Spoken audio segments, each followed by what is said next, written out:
whatever the case may be. Without this change, the current application selection and review process is actually encouraging more evictions. This is quite ironic and saddening from a public policy perspective.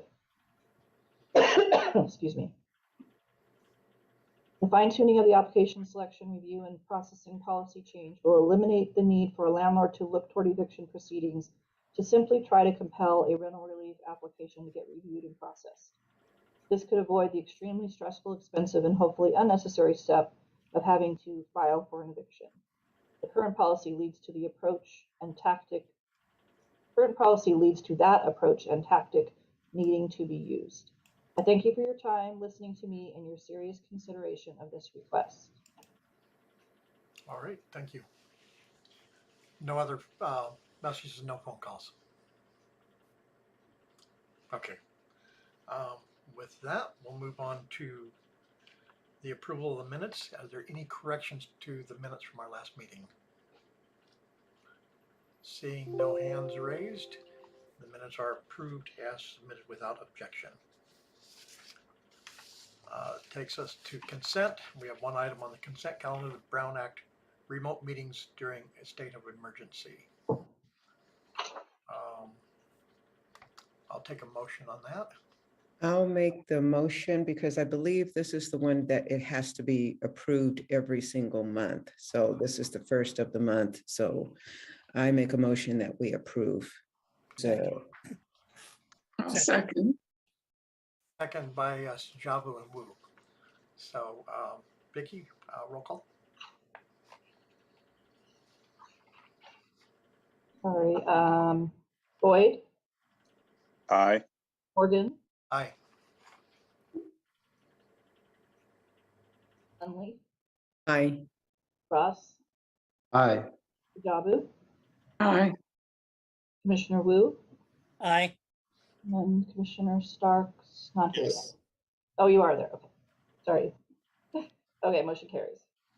All right, thank you.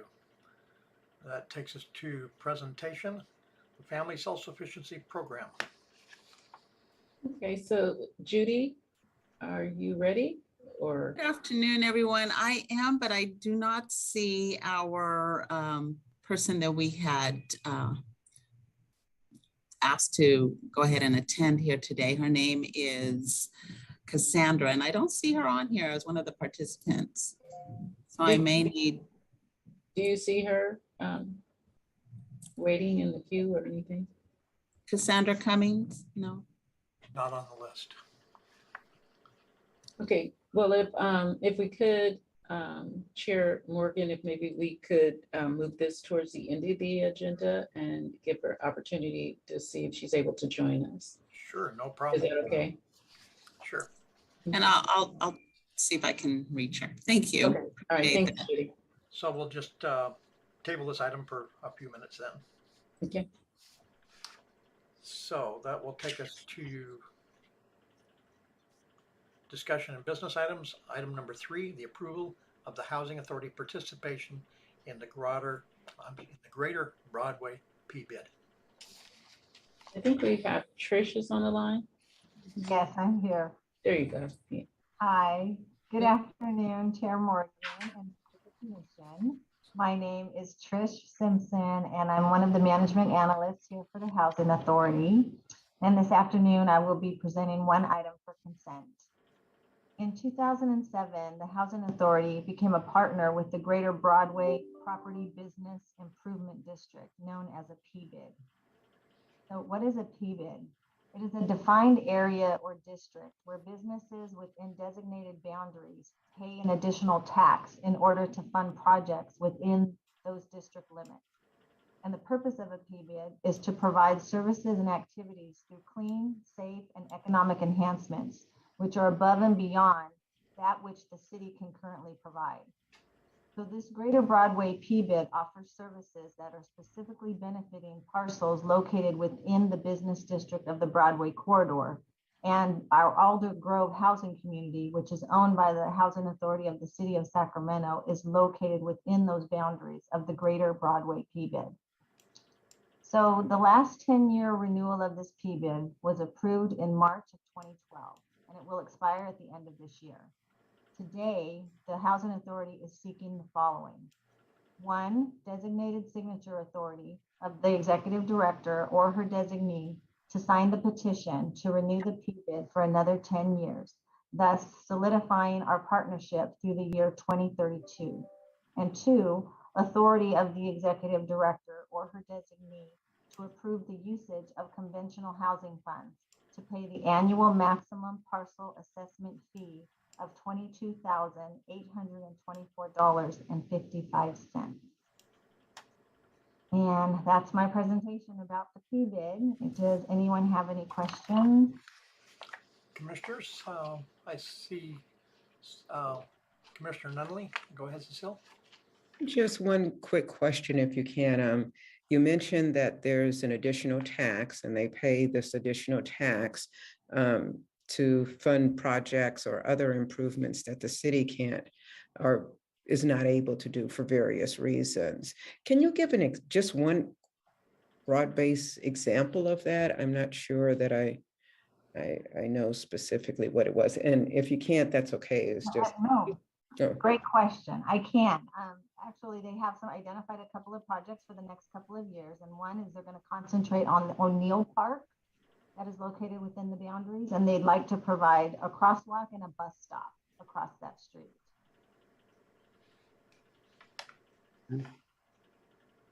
Thank you so much. I appreciate it. You're welcome. Okay, next Commissioner Boyd and then Commissioner Ross. Barry, go ahead. Thank you, Chair. I'm sorry, I'm having a little bit of difficulty between two different devices here.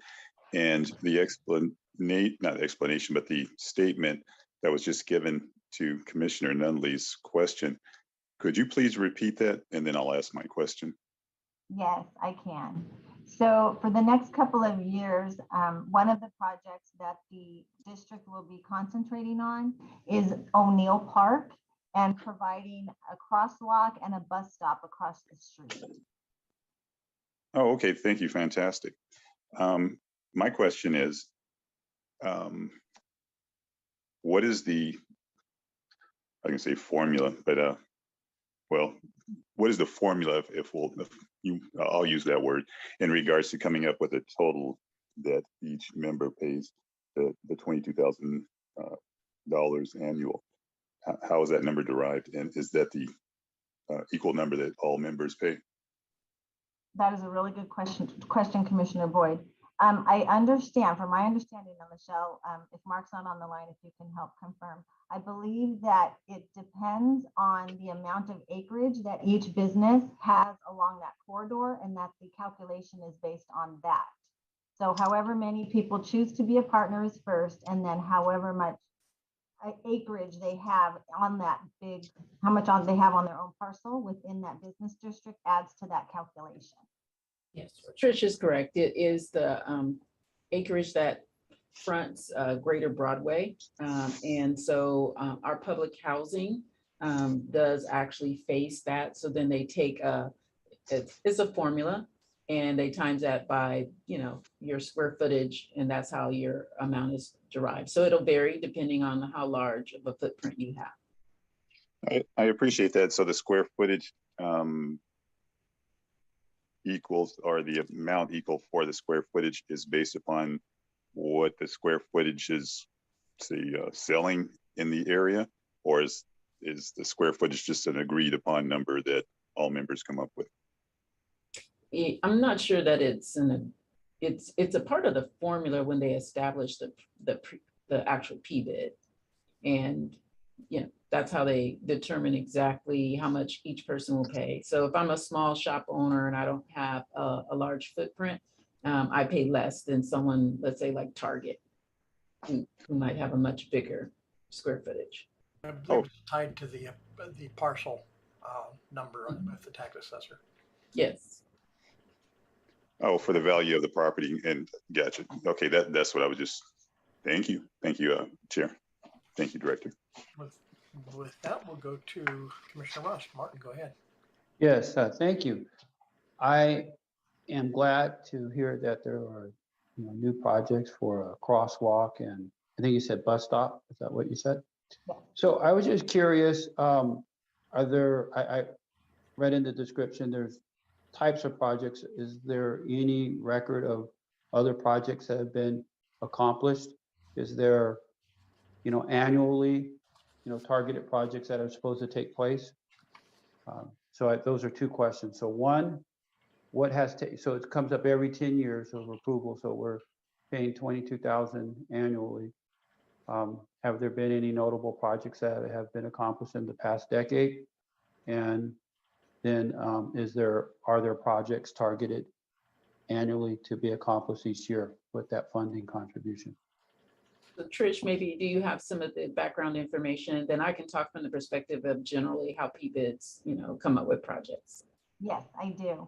Good question, Commissioner Ross. So from my research, I understand that they have done significant improvements for the arts programs. They've completed murals along the corridor there.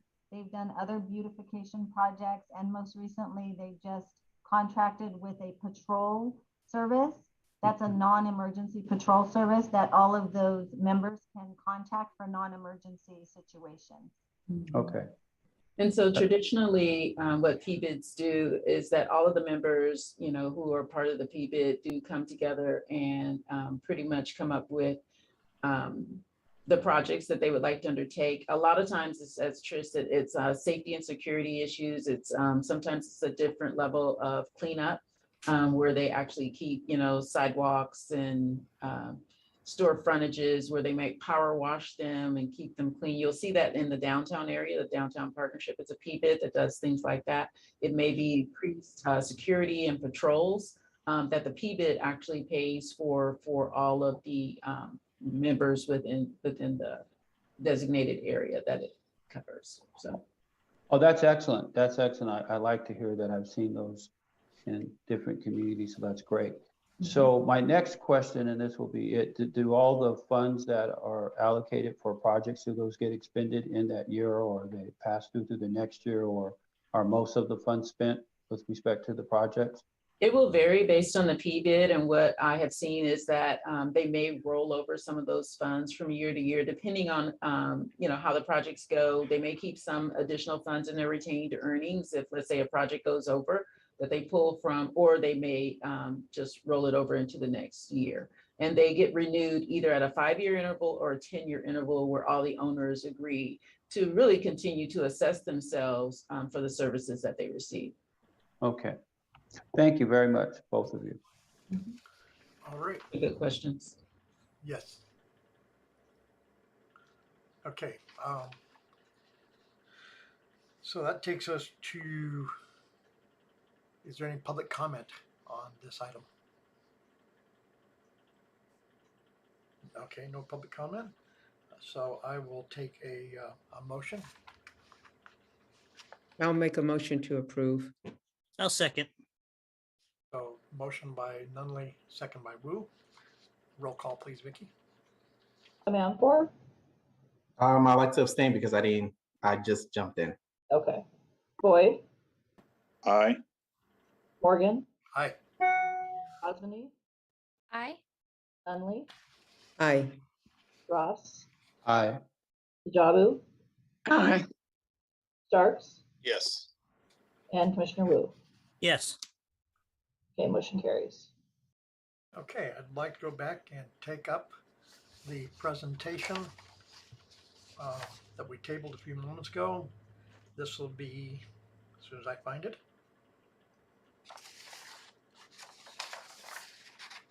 I've lost it. This is our participant in the Family Self-Sufficiency Program, and Judy's going to do the introduction. Thank you. You're welcome. Good afternoon, everyone. Good afternoon, commissioners. My name is Judy Castillo. I currently serve as the Resident Services Manager for SHRA. In this capacity, my duties include overseeing the SHRA Family Self-Sufficiency Program. You can hear all this in the background. FSS is a 5-year program that enables HUD-assisted families to increase their earned income and reduce their dependency on public assistance.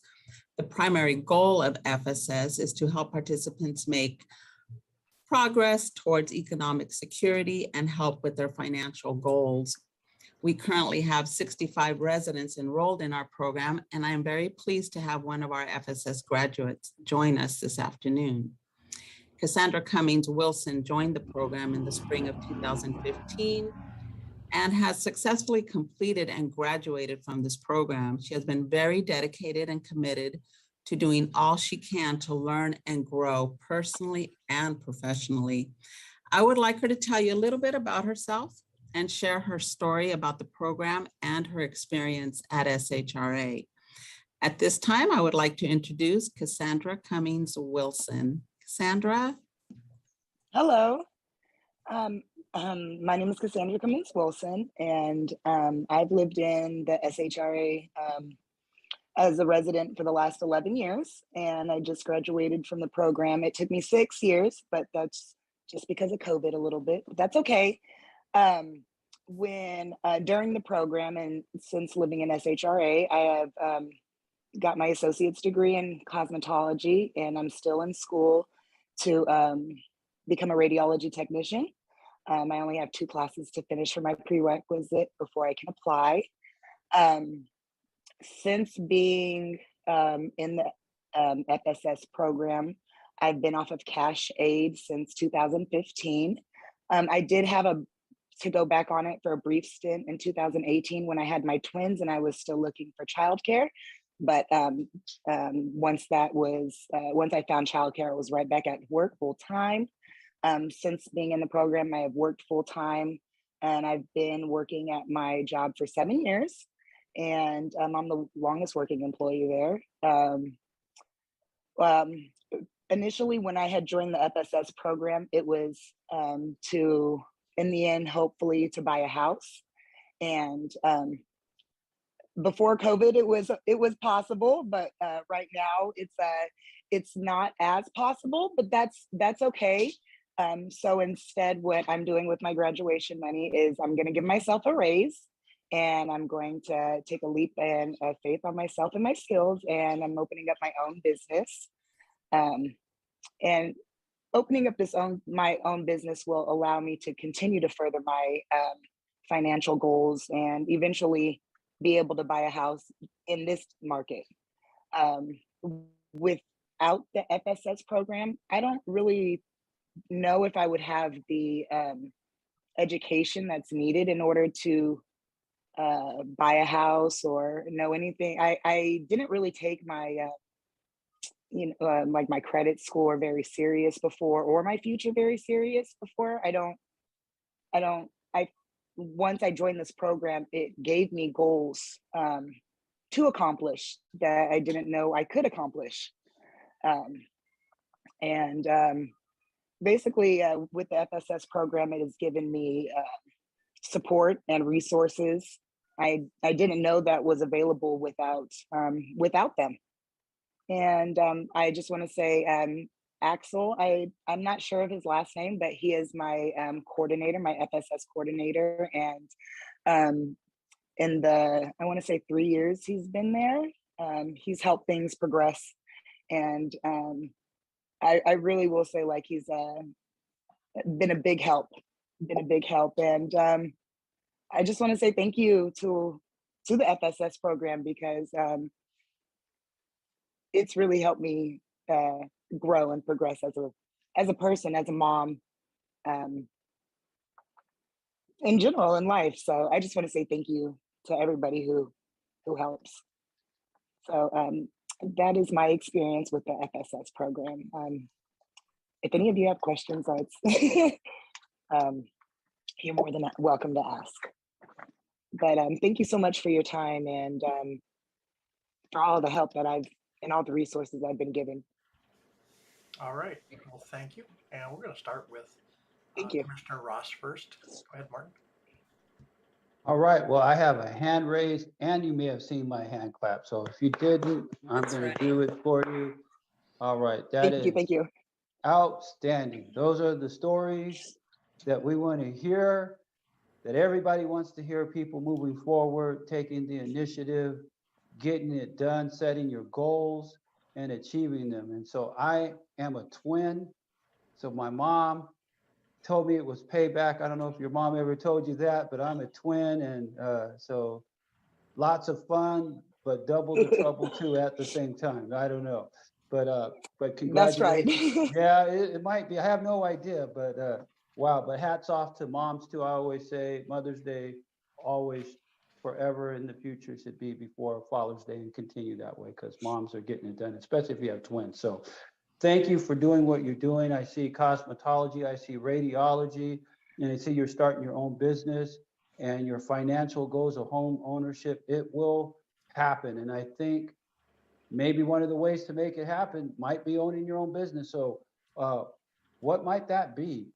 What are you thinking about going into business in? So I'm a wax specialist. I remove body hair on the body. Okay. Okay. So that's what I'll be doing. I'll be opening up my own wax spot. Okay. Well, excellent. There's a lot of people. I'm going to keep my hair. So I feel it's going somewhere, but I'm going to keep mine as long as I can.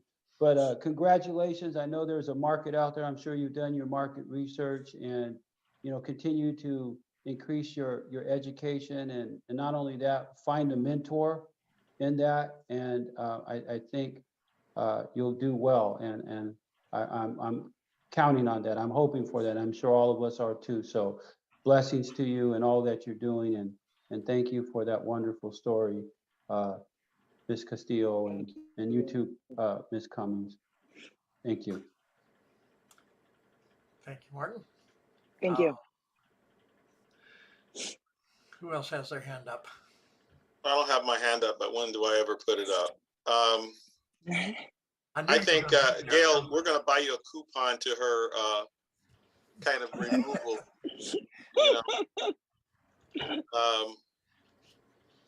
But yeah, congratulations, Cassandra. I think that life is like a series of chapters in a book, and you just keep opening them up, and it's faith. You walk without seeing. You don't, sometimes it's my dad used to say a cracked door is an open door. And sometimes if it might not look like it's open, but if it's cracked, you go in and you use your agency and push it open. That's right. And I'm sure you can talk to Lachelle's staff, and they could probably make a referral to a local business developing group to you. If you want to start your own business, I'm sure there's programs for people starting off their business.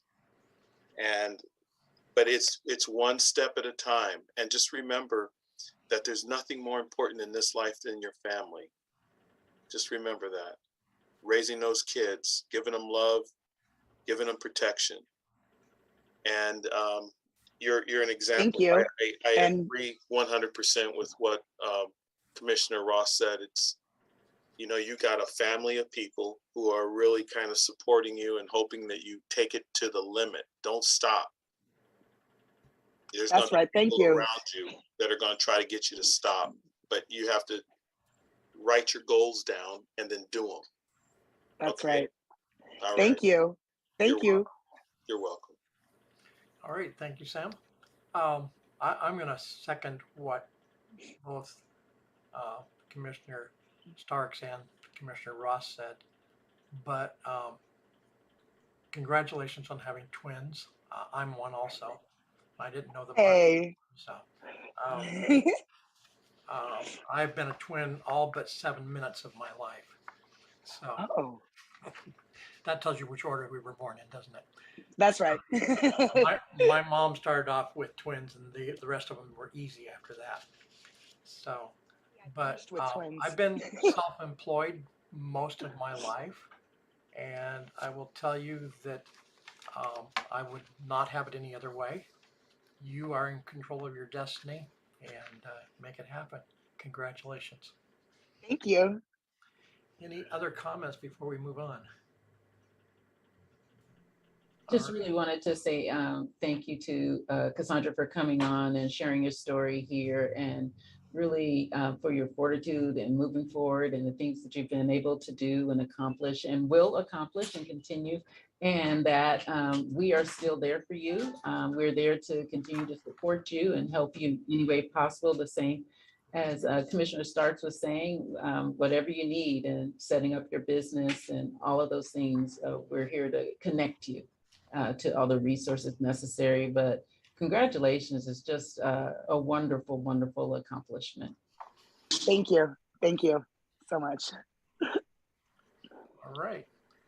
With that, we'll move on to item 4, the approval of a loan fund and loan agreement for Vista Nueva.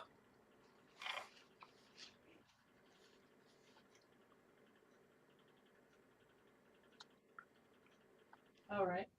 So we have Ann Nichols here is going to do the presentation for Vista Nueva.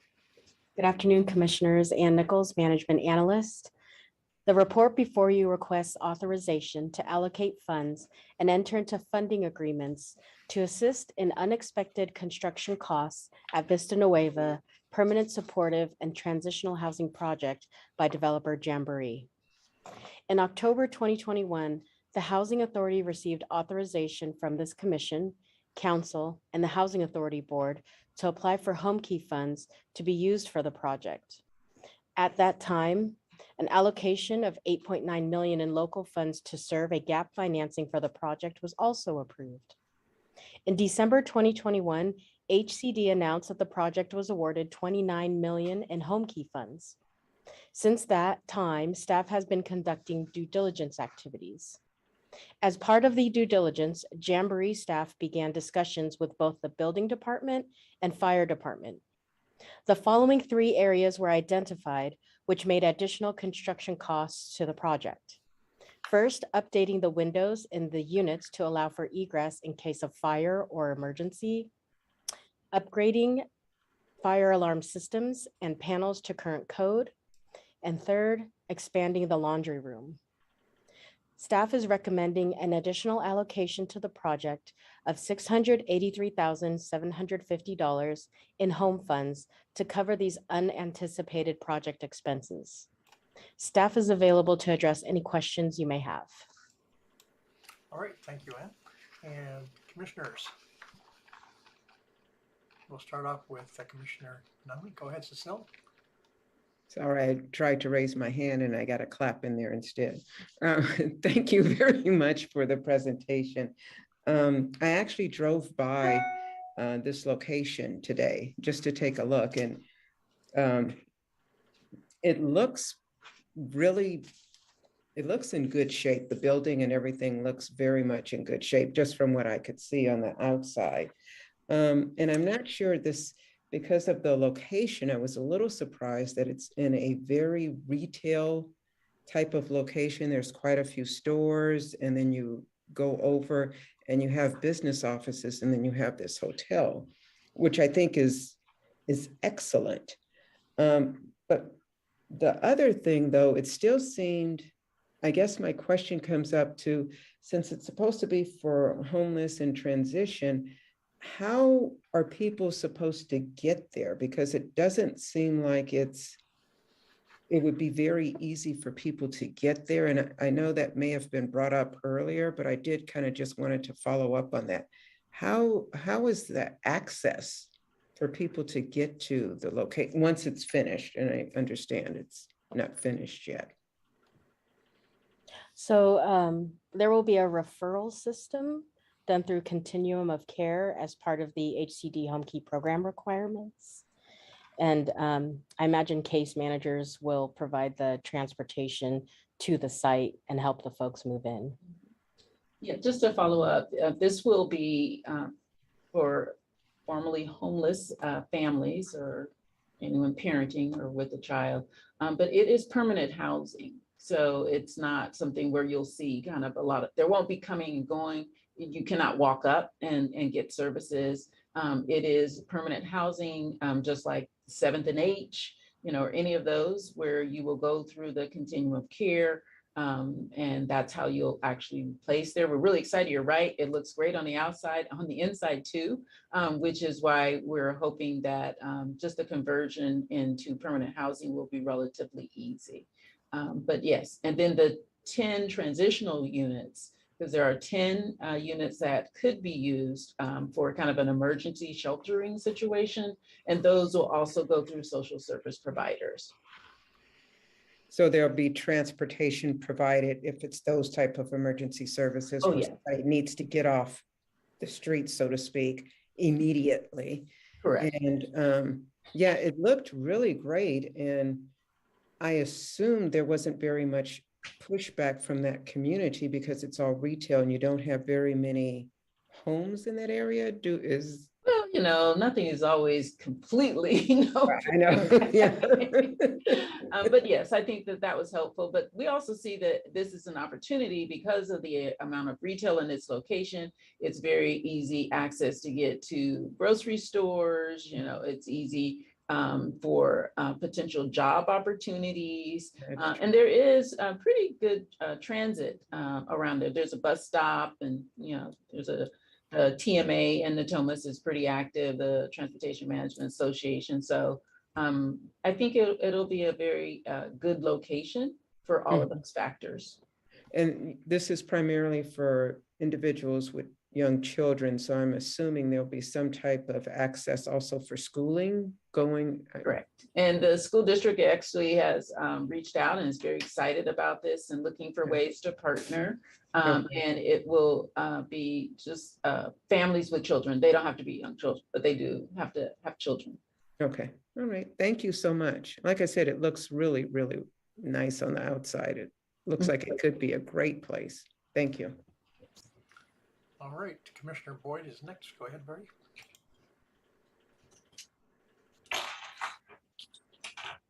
Thank you. Just want to make sure that I'm up and running correctly here. Can everyone hear me? We can hear you and see you. Oh man, that might be a decrement for being able to see me. But anyway, thank you. With that, I just wanted to follow up on the question, or excuse me, your answer, Director, in regards to the close access to grocery stores, civic amenities. To that point, is that into Commissioner Nunley's question, is transportation available, public transportation readily available, let's say within less than a quarter mile walk to a bus stop? And yes, there is a bus line. We're both like, yes, go ahead, Ann. Yes, there is a bus line, Commissioner Boyd. There's a bus line. Okay. Yeah. Yes, there's a bus line in less than a quarter mile. And in fact, the Target actually is directly across the street, which does have a whole grocery section, as you know. Oh, okay. That answered all my questions. Thank you. All right. Any other questions? Let's see, no hands. Do we have any public comment? Go ahead, Martin. You're still muted. My question, because I've been by that facility also, I think all those improvements are just fine. I mean, those are important, you know, and I think even for the persons with special needs to be able to have laundry equipment that is easily accessible to them is important. So all those, you know, when you look at anytime someone gets a home, or you're looking at those home shows, once you start doing things, you start constructing, something's always wrong. So you have to have contingencies in there. So it's never perfect as one would like it to be, especially if it's an older building, which is not that old, 2007, but still you have to be in compliance. Fire code you can't argue with, windows you can't argue with, so forth. But I do have one question. Since there are children that are going to be at the facility, is there a playground there? And there is one. You've seen it? There will be. There will be. But there will be. Okay. Isn't it behind around the back? Because I did drive around the back. There's an area. Maybe it's just the courtyard. I thought it was. Okay, because I haven't seen one yet, but there will be. Okay, that's important. I was just thinking, because it's kind of, it is a commercial area. It's kind of busy, and I imagine they would be, in a secure playground area. So it's not. Yeah. Anyway, housing is good. We got to get more housing. But hopefully folks have thought about saving. So I have no issues with it. It's just when it comes to kids, I'm sure you all thought of it because we all have them probably, or most of us do, but that's just a concern that I thought of because I know that area. Thank you. No, you're right, Commissioner Ross. When we actually toured it the first time, that was the first thing we looked at is how do we make sure that it is friendly for children. So even though there is a pool, but we'll be able to extend on the back portion so that there is more of a playground area for the children. And then the site will also be gated and secured. Oh, excellent.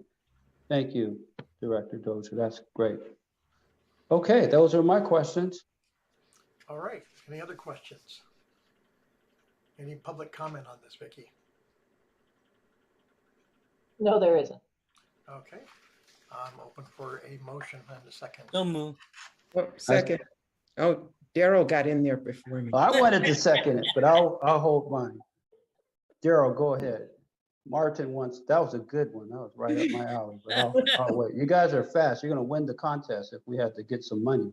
See, it makes it easy for who's ever taken the notes. If you have the same person makes the motion and the same person makes the second. I learned that.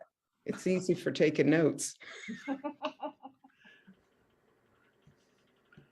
Roll call, please. Okay. Amanpour, Aye. Boyd, Aye. Morgan, Aye. Osmani, Aye. Ross, Aye. Sajabu, Aye. Starks. Yes. Oh, looks like I skipped Dunley somehow. Yeah. Dunley? Aye. Got my alphabet wrong. Commissioner Wu. Yes. Thank you. Motion carries. All right, thank you very much. With that, we'll move on to item 5, the Capitol Park Hotel approval to allocate funds and approval to enter into a funding agreement. I'm so glad, Commissioner Ross, that you were talking about projects and additional funds that are needed for unforeseen circumstances. So that's my segue into Capitol Park, and Ann's going to do the presentation. So keep that in mind as we talk. The report before you requests authorization to allocate funds and enter into funding agreements to assist in the construction cost overruns at Capitol Park Hotel Permanent Supportive and Workforce Housing Project by developer Mercy Housing. On November 17th, 2020, the City Council and Housing Authority Board approved the final loan documents with the developer for Capitol Park Hotel Permanent Supportive and Workforce Housing Development, and construction started in December 2020. In the fall of 2021, Mercy Housing notified SHRA of several areas of concern related to the construction and a request to increase the construction budget. Mercy Housing indicated that despite extensive pre-construction testing and design review, they had encountered unforeseen conditions that necessitated the request for additional funds.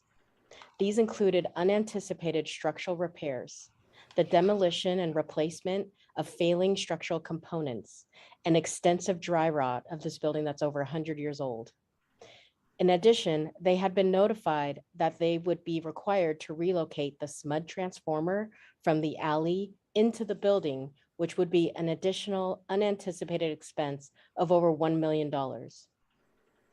Other expenses include permit code design changes required by new code requirements. The total amount needed to complete the project is $8.9 million. Staff is requesting authority to allocate $6 million in City Housing Trust funds, which were seeded by City General Funds, and $1 million in CDBG funds as a construction loan to Mercy Housing for the project, and to enter into funding agreements with the city and the developer. Mercy Housing will contribute the remaining $1.9 million needed in the additional construction costs. Staff is available to address any questions you may have. All right, questions of commissioners?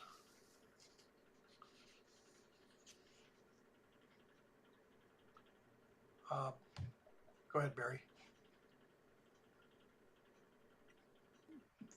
Thank you, there, Chair.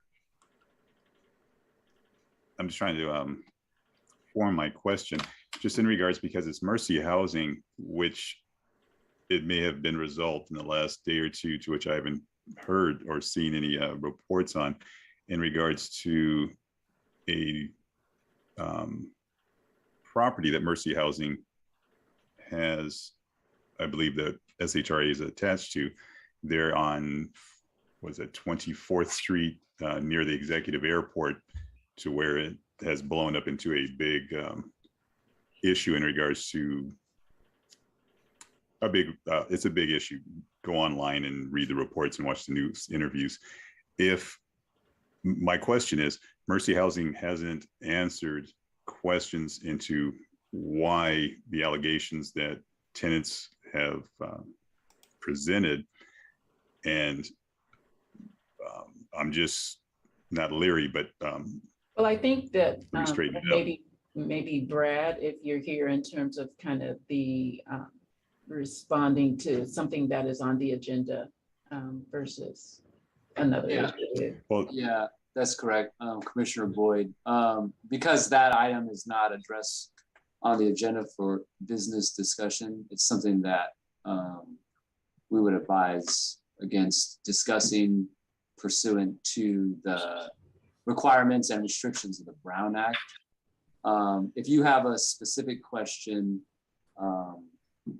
I think that you could submit that to Michelle directly. She could get a response for you.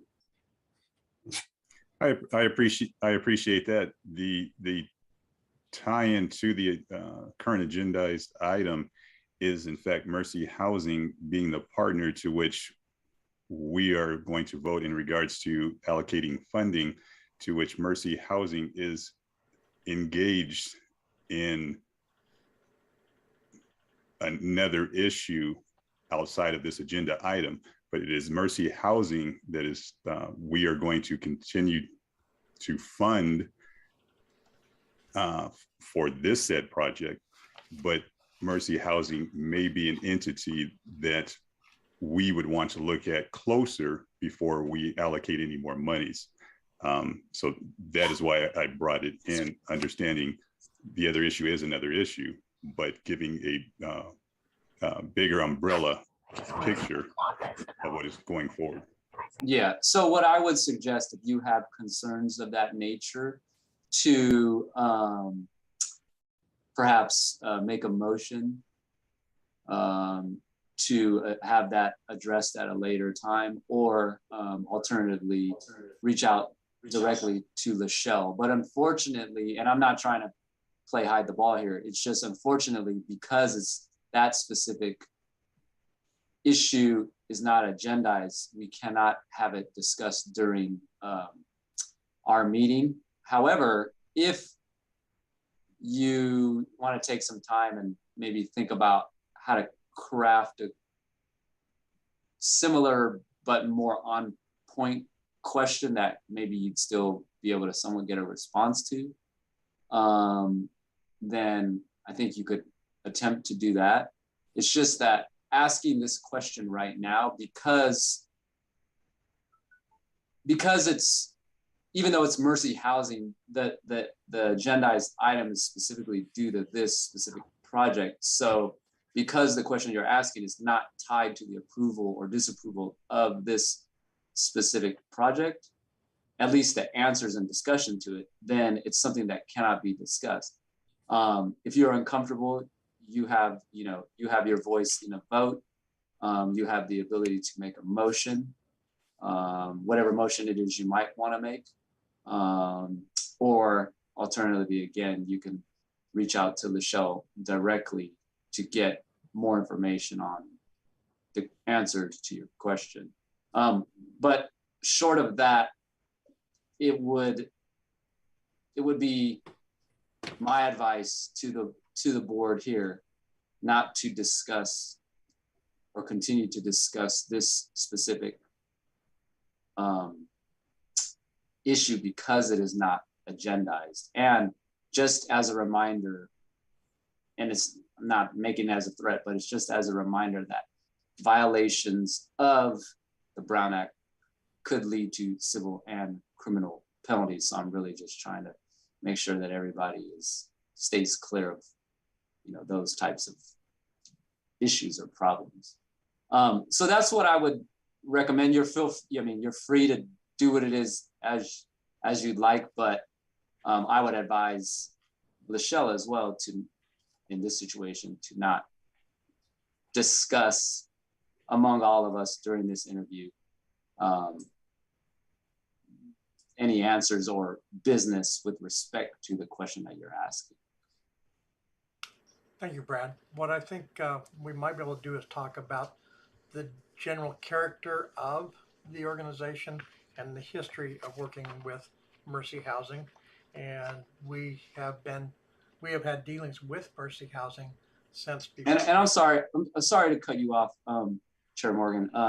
I just been informed that the developer here is Mutual Housing, correct?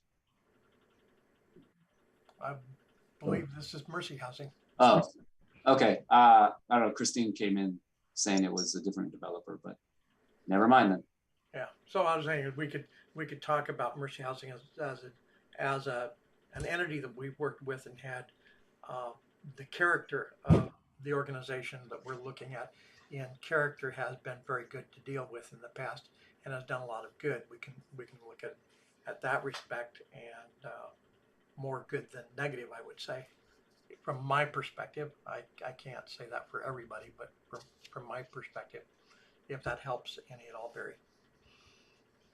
Thank you for that. And to which Brad was just notified, it is my mistake. It is Mutual Housing that is having the issue and not Mercy Housing. The unfortunate of almost synonyms from my end. So I do apologize to everyone. It is Mutual Housing that is having issues and not Mercy Housing. So again, my apologies. But Chair Morgan, you were on point in regards to the character of the entity is the avenue I was trying to travel. But with that said, never mind. Thank you. All right. Any other questions? I do see that Stephen Dawes is here, and usually he gets a chance to say a couple words about developments that he's bringing forward. So Stephen, if you want to open your mic and your camera and give us a couple words about the project. I do have a comment. Maybe I should wait. Is it on this particular project that Stephen's going to be mentioning? Yes. Okay, I'll hold my comment till later. Go ahead, Stephen. Thank you, Chair, and good afternoon, commissioners. So yeah, now that my heart has resumed beating and that we clarified that that wasn't one of our properties, happy to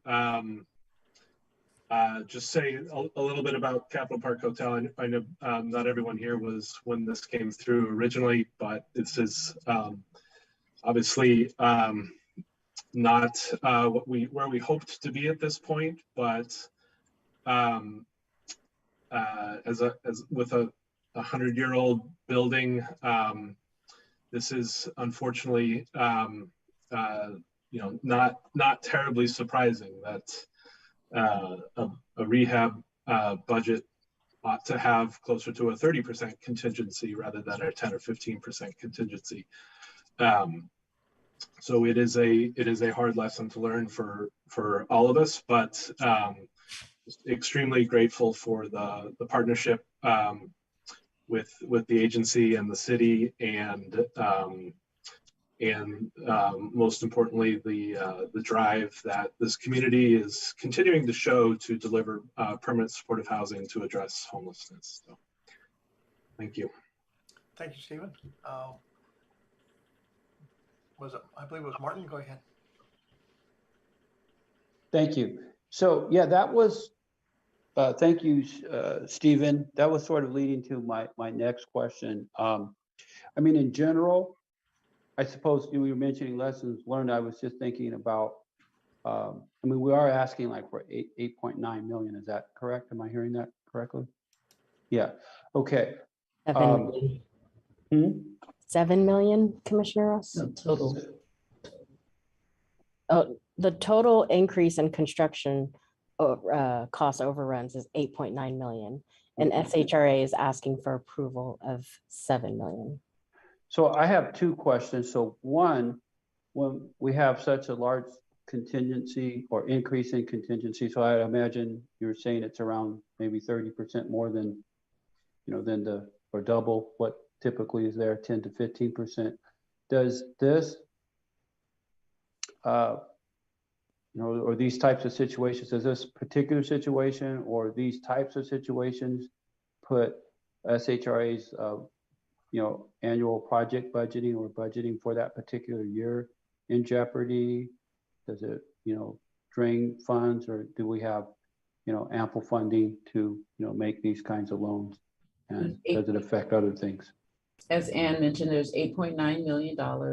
1 million is coming from funds that we already have on hand in terms of our CDBG. The other 6 million is from the city's housing trust fund. So if this, as this moves forward to the city, then they would need to make that decision to use their housing trust funds to cover it. And then the remaining, I believe it's 1.9 million is Mercy Housing will cover. Okay, so the major financial issue would be on the city, not SHRA. The city, it's the city's housing trust fund. That is correct. Okay, all right, so they'll have to think about that. Okay, so thank you. Secondly, would have to do with just buildings in general. I know there's major needs for housing, but would we continue to go for 100-year-old buildings, or would it be better to use some other approaches for the future? Yeah, well, I think one of the things that's important to note, and as Stephen said, when we started this, I'm not sure if everybody was on the commission at that time, but this one also falls under the city's SRO, single room occupancy ordinance. So the city had an obligation for either to fix up these rooms or replace them somewhere within our inventory. So the city still was on the hook. Now, it's a great building. It's a historical building. It's a beautiful building and will be a great project once it's done. But the decision was made for us to move forward with replacing those units actually there on site. Is there anything else that you wanted to add about that, Stephen? I don't know if I'll be able to talk him into doing another 100-year-old building. No, I can understand. So you're obligated. I get that. So okay, thank you for that background. Yeah, you had to fix it or find another way to get it done. So there you go. And I think it's an excellent use of that property to revitalize it and use it for that purpose. And as Lachelle mentioned, it is a historic property, and there's historic preservation being done on it, and that's part of the cost. So, but SHRA is taking the lightest load of 3 on this project, so I'll leave it at that. I see Barry, you got your hand up? Yes, I do. Unfortunately, I just missed a little bit of the numbers that Director Dozier was stating. You were saying that the bulk of the cost overrides will be absorbed by the City of Sacramento's Housing Trust Fund. Could you just give me the numbers again, please, of the 3 entities? It was 8.9 is the total. 1 million comes from SHRA's CDBG funds. 6 million comes from the City Housing Trust Fund, and then that's 1.9 million Mercy Housing will cover. Thank you for that. Actually, I guess I did hear right. I thought I missed it, but okay. And well, that's a great thing. Let's hope that the city says yes, and we get that 6 million out of the 10 million total that's sitting there in the Housing Trust Fund. But with that said, that's why it's there. And thank you very much. Any other questions? Any public comment on this? No, there's not. Okay. I'm open for a motion. I'll make a motion to approve. Second. Motion by Nunley, second by Wu. Roll call, please. Amanfor, Aye. Boyd, Aye. Morgan, Aye. Nunley, Aye. Osmany, Aye. Ross, Aye. Sajabu, Aye. Starks, Yes. and Commissioner Wu, Yes. and motion carries. All right. That takes us to item number 9, an update on the public housing site electronic bulletin boards. So as you recall, Chair Morgan, you had mentioned about the electronic bulletin boards that we did start to put up in our public housing sites in the midst of COVID as a communication vehicle. But your question was a good one in terms of where's the status, where are we at? So staff has had a chance to look into that, and I have Mark Hamilton here who's going to give an update. And am I sharing the screen on this one, or? Yes. Okay. I'll do that. There we go. All right. Good afternoon, commissioners, or good evening now. I think it's now 5 o'clock.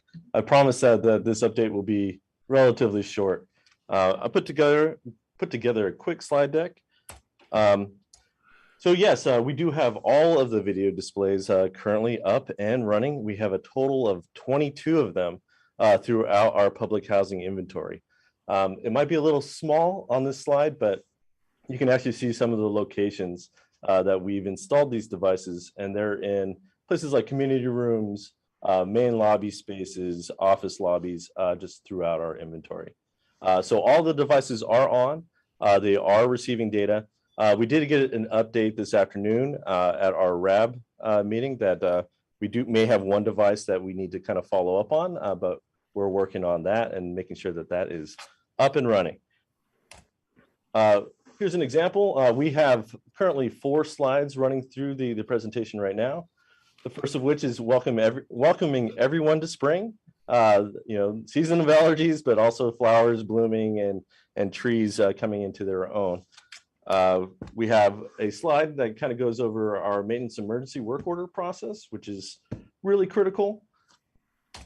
And then talking about the new green waste, organic waste policy that's come to fruition in the city, and just making sure that our residents are updated on what that new policy is and how they can kind of follow the rules in regards to that new and important green measure that's been passed. And of course, our last slide is again reminding our families in regards to the COVID-19 vaccine and how important that is for everyone to be protected. As far as future use, we will be looking to develop additional content and customized content for each community. We will be working on that for future iterations of the display. I'm available for any questions that you may have. Thank you very much, Mark. And I will pass on to everyone a comment that was made in the meeting Mark referenced earlier, that people are stopping and looking at them and reading them. And that is a positive indication. And we look forward to the future use of that for sure. Thank you very much for the report. Any comments from commissioners? Come on, just say it's a good thing. So, which it is. Is there any public comment? Not right now. Okay. Manuel, is that a thumbs up or a hand up? It's a thumbs up. Thumbs up. Cool. All right. With that, we'll move on to the executive director's report. All right, thank you, Mark, and the team for jumping on that. And again, appreciate you, Chair Morgan, of bringing that particular item to our attention. And we do see that as one of many other opportunities that we have in communicating with our residents and pushing information out in a way that is right there within their communities. So more to come as we go forward. So a couple of things, our next commission meeting is scheduled for May 4th. So please make sure you mark your calendars. May 4th of 2022 is our next meeting.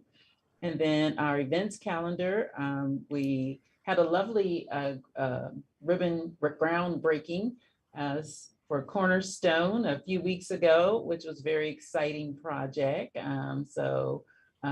Commissioner Manfor was there. Were any other commissioners there that I didn't see? But I know that you came out.